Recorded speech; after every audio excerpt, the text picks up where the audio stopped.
Thank you. It's really nice presentation. So the title of my presentation, Drone Image Classing with K-means. And before start, I would like to mention about the drone.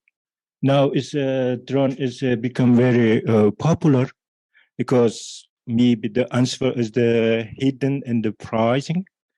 And now the drone can deliver our food, and drone can deliver our the medicine treatment, and drone fly on Mars and take some the images and videos and sent to us.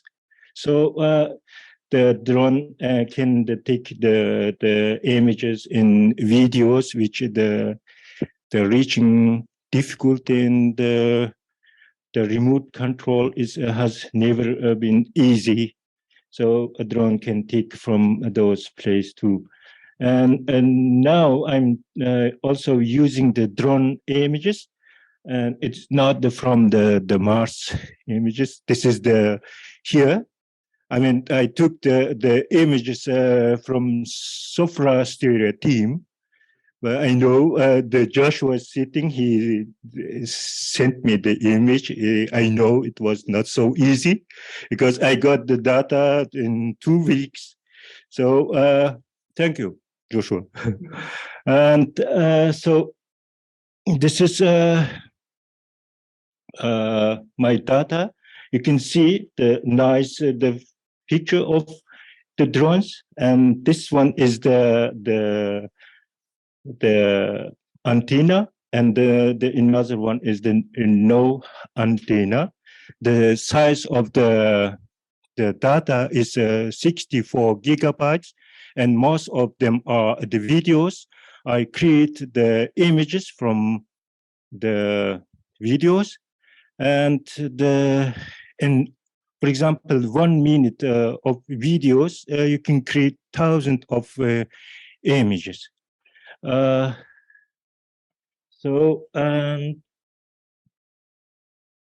Here I want to show the similar images with antenna and without antenna, and also how are they close to each other.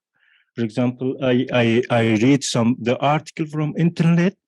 The woman found her the video on internet, and then it doesn't matter. The website is bad or good, but you can solve the problem with using the similarity. So the similarity now they become more popular.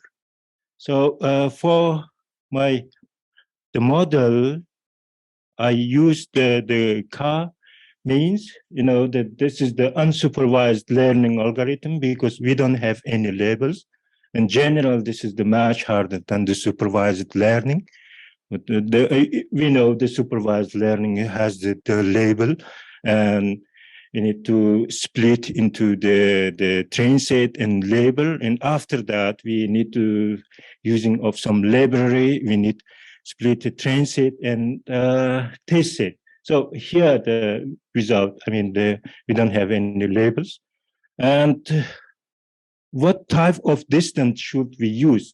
I use here the cosine distance similarity, and I will present our results. So if you see the first two the images are very similar images.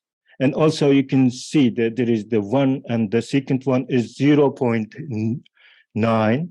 So they are very, very similar. And you can compare this the numbers.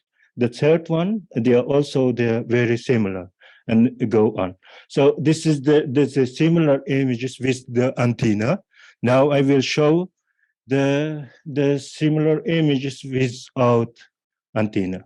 So here also we found we show the similar images, but the first one, for example, the 0.9, and then the second one is 0.8. So, and then the 7 and this one. But there is some the difference if you compare the first one and the last one, different numbers, but we find the similar images. So here I select some representative images. I create the model with the cluster using the cosine distance, the metric, and I want to define the random state and to make our results reproducible. So we can see the clusters, the first one and the second one and the third one. So if see the first cluster, you don't see any the antenna, the second one too, and the third one, you see some antenna, more antennas.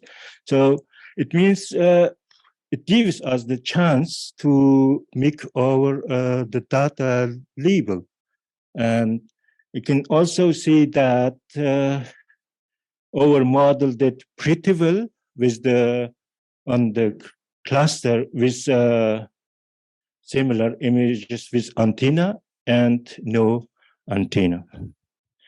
So here I use the elbow method. We want to find where the inflection point happens, and then this distortion and inertia.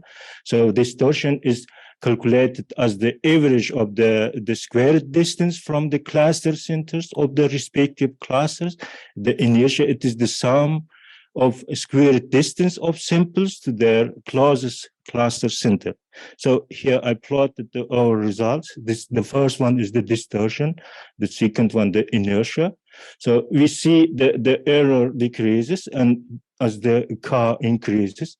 So the number of the clusters increases, and we can see the distortion is the smaller.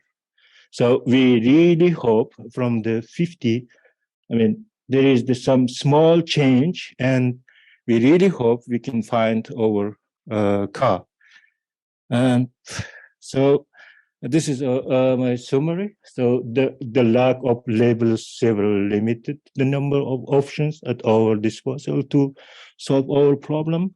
So we opted for k-means and supervised the learning algorithm for clustering, and its performance determined by initialization and appropriate distance measure.